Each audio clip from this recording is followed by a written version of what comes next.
Hi, my dear students.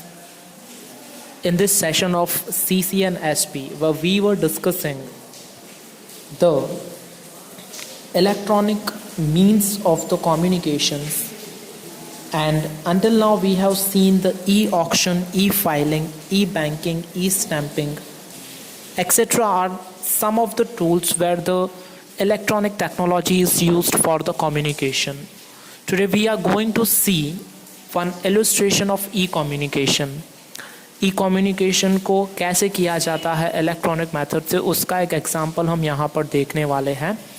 तो ये एक क्वेश्चन दिया हुआ है, जिस क्वेश्चन के अंदर है quotation from the contractors for different types of works to construct a new building of the school. यहाँ पर एक कोटेशन दिया हुआ है, बेसिकली एक स्कूल की बिल्डिंग का कंस्ट्रक्शन करना है, तो अलग अलग कॉन्ट्रैक्टर्स के पास से उनका कोटेशन मंगवाया हुआ है, वो भी इलेक्ट्रॉनिक मींस पे, यानी कि इलेक्ट्रॉनिकली उनका कोटेशन मंगवाया हुआ है। और इस कोटेशन के ज़रिए हमें ये समझाने की कोशिश की गई है कि कैसे अलग अलग कॉन्ट्रैक्टर्स अपने चार्ज बता रहे हैं कि उस बिल्डिंग को, स्कूल की बिल्डिंग को कंस्ट्रक्ट करने के लिए कितना कैपिटल लगेगी, कितनी मनी लगेगी। यहाँ पर हम देखें तो ये टॉपिक स्टार्ट हो रहा है पाटन म्यूनिसिपैलिटी से। पाटन म्यूनिसिपैलिटी को ये कोटेशन दिया हुआ है कि जो स्कूल की बिल्डिंग कंस्ट्रक्ट करनी है, और सिंपली इसको स्टार्ट करने के लिए एक फ्रेम बनानी है, और ऊपर ई टेंडर यानी कि इलेक्ट्रॉनिक टेंडर है ये। The chief officer Patan municipality, भद्र एरिया पाटन, टेलीफोन नंबर। तो फर्स्ट ही लाइन के अंदर किसे लिखा हुआ है, तो ये चीफ ऑफिसर को लिखा हुआ है पाटन म्यूनिसिपैलिटी के, कौन सी एरिया का है, उसका टेलीफोन नंबर लिखा हुआ है। इनवाइट टेंडर्स अंडर द स्वर्णिम जयंती मुख्यमंत्री योजना is the Ranki Vav area of the city to build new building of the school for the following work through online e-tendering system. Quotations are invited from recognized contractors. तो पाटन की जो municipality है वो लिख रही है अपनी ऑनलाइन वेबसाइट के ऊपर कि उन्हें राणकी वाव के जगह पे एक नया स्कूल की बिल्डिंग को कंस्ट्रक्शन करना है, और वो भी स्कूल की बिल्डिंग मुख्यमंत्री योजना के अकॉर्डिंगली। तो वो जो रेप्यूटेड कॉन्ट्रैक्टर्स है, यानी कि जाने माने पहचाने जो नामी कॉन्ट्रैक्टर्स हैं, उनके पास से टेंडर मंगवा रही है कि वो इस बिल्डिंग को कितनी कॉस्ट में फिनिश करके देंगे। E tender is to be filled online website. E tender जो फिलअप करना है वो पाटन म्यूनिसिपैलिटी की वेबसाइट दी हुई है, दैट इज pnssnprocure.com। मतलब कि अगर कोई भी इंटरेस्टेड कॉन्ट्रैक्टर है जिसको ये बिल्डिंग कंस्ट्रक्ट करने के अंदर इंटरेस्ट है, तो इस वेबसाइट पे जाकर अपना जो टेंडर है वो अपलोड करेगी। अब इसी को अगर हम देखें तो यहाँ पर स्टार्ट हो रहा है, कुछ इंस्ट्रक्शन दी हुई है, जैसे कि डेट सबसे पहले दी हुई है, तो इस ई टेंडर को एक्सेप्ट करने की कौन सी डेट्स हैं। Dates for filling online tender, tender कौन से डे से, डेट से स्टार्ट हो रहा है और कहाँ तक हम फिलअप कर सकते हैं, तो वो डेट दी हुई है 17/5/2017, 00 आवर्स, मतलब रात को 12 बजे से लेकर 31/5/2017, यानी कि 15 डेज का टाइम दिया जा रहा है, अप टू 18 आवर्स, यानी कि शाम के 6 बजे तक इस टेंडर को फिलअप कर सकते हैं वेबसाइट पे जाके। फिर दिया हुआ है last date of submission of a copy of the downloaded technical bid, tender fee, receipt of the amount paid and other documents through RPAD, speed post और कुरियर। इसका मीनिंग है कि जो लास्ट डेट है आपके टेंडर की technical bid submit करवाने की, यानी कि जितनी बोली हम लगा रहे हैं उस कॉन्ट्रैक्ट को फिनिश करने के लिए, उस बिल्डिंग को बनाने के लिए, टेंडर की जितनी फी है उसकी रिसिप्ट, जो अमाउंट हमने पेड की हुई है, और अदर डॉक्यूमेंट्स। तो जब हम टेंडर फिलअप करते हैं तो उस टेंडर को, तो उन सभी की फीस पे करने के बाद में हम पाटन म्यूनिसिपैलिटी को एक कुरियर करेंगे, जिसके अंदर हम जो नेसेसरी डॉक्यूमेंट्स हमें भेजने हैं, तो वो 7/6/2017 को शाम को 4 बजे तक भेज सकते हैं। फिर है time and venue to open the downloaded technical bids online. फिर ये सब कुछ पूरी प्रोसेस फिनिश होने के बाद में जिन इंटरेस्टेड कैंडिडेट्स ने अपनी बिड सेंड की होगी तो इस बिड को ओपन किया जाता है, यानी कि ये अभी ऑनलाइन ओपन होती है, तो उसकी डेट है ओपन होने की 9/6/2017 एट 15 hours। उसकी टाइम एंड डेट जो दी हुई है that is 9/6/2017 at 15 hours means 3 o'clock को नगर सेवा सदन पाटन में इस बिड को ओपन किया जाएगा। And time and venue to open downloaded price bids online. तो इस टेंडर को फिनिश करने के लिए जो प्राइस की बिड है उसका टाइम एंड वेन्यू भी दिया हुआ है, that is 14/6/2017 at 11 hours morning में 11 o'clock को नगर सेवा सदन पाटन में ओपन किया जाएगा। देखो फिर यहाँ पर कुछ नीचे इंफॉर्मेशन दी हुई है टेबुलर फॉर्म में।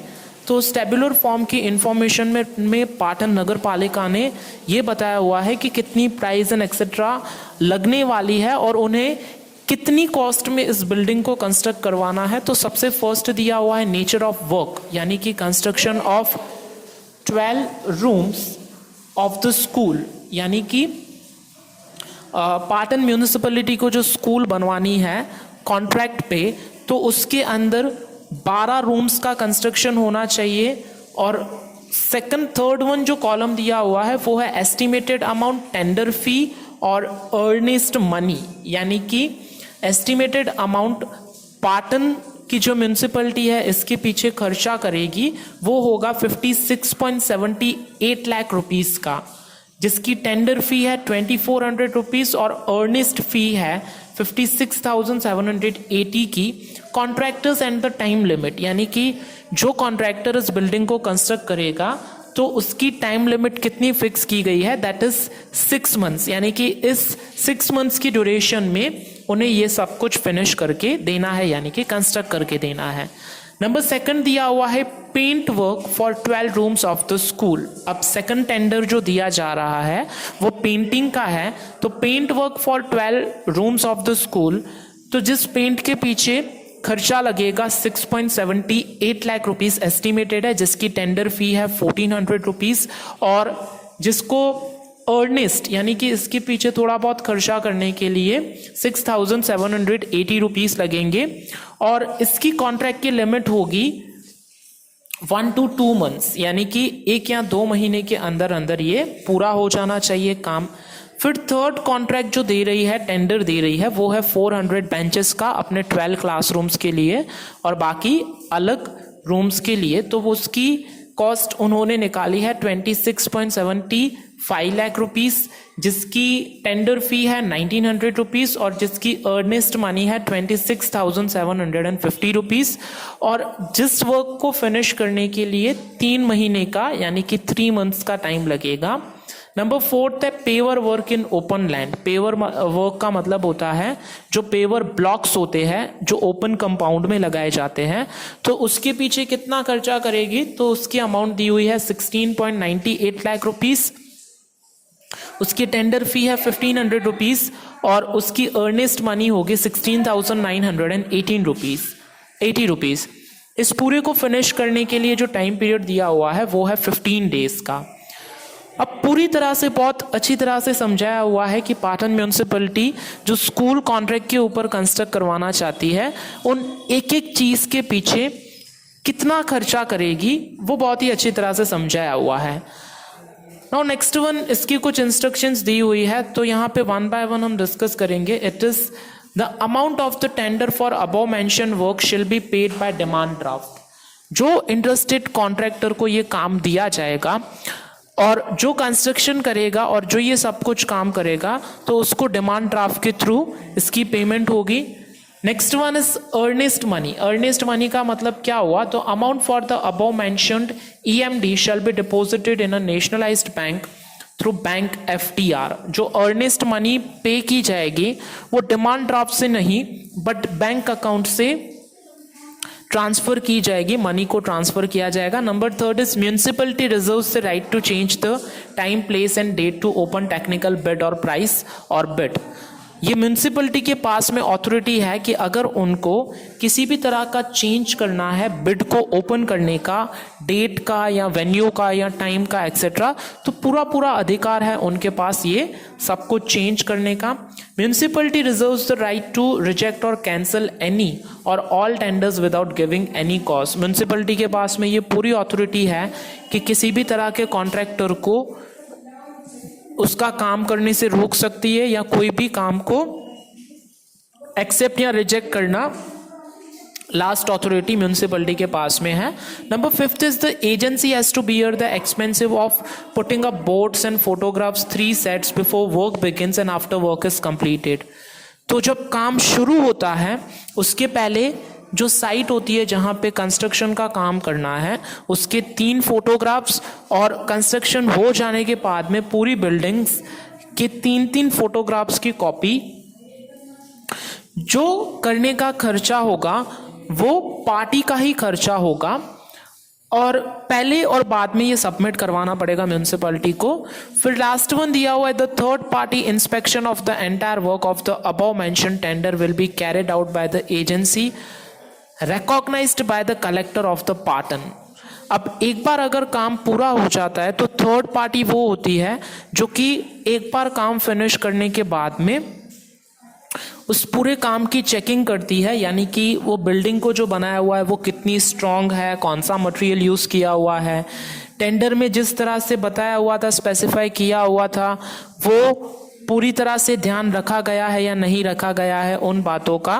तो ये पूरी तरह से रिस्पॉन्सिबिलिटी कलेक्टर एक एजेंसी को अपॉइंट करता है, वो एजेंसी चेक करती है कि एज पर द बिड जो बोला हुआ था कॉन्ट्रैक्टर ने उसके मुताबिक काम किया हुआ है या नहीं किया हुआ है। And payment will be made after receiving the third party report regarding the work. और उस कॉन्ट्रैक्टर को जिसने कंस्ट्रक्शन की हुई है इस बिल्डिंग की, तो उसे पेमेंट तभी किया जाएगा जब थर्ड पार्टी को जो अपॉइंट किया हुआ है हमने वो अपनी रिपोर्ट दे देती है। अब ये जो पूरा है उसको साइन करके नीचे पूरी इंस्ट्रक्शन दी गई है RH पटेल जो चीफ ऑफिसर है, MB शाह जो चेयरमैन एग्जीक्यूटिव कमेटी है पाटन म्यूनिसिपैलिटी पाटन के, संजय जानी वाइस प्रेसिडेंट है और Ichchhaben Vaghela is the president of this. तो हमने देखा कि किस तरह से ई टेंडरिंग होती है। ये तो हमने बात की कि एक म्यूनिसिपैलिटी का स्कूल कंस्ट्रक्ट करना है। गवर्नमेंट के अंदर ऐसे हर रोज कंस्ट्रक्शंस के वर्क होते रहते हैं और उनकी ई टेंडरिंग अगर आपको देखनी है तो you can go to the website of the various kinds of the municipal authorities or nagar palika or mahanagar palika authorities, or you can directly see this kinds of tenders in the newspaper section of the tendering. So dear students, you will watch this video from the very first minute until the last minute to understand that what is e-tendering and to understand the example. So thank you for watching the video and have a very nice day.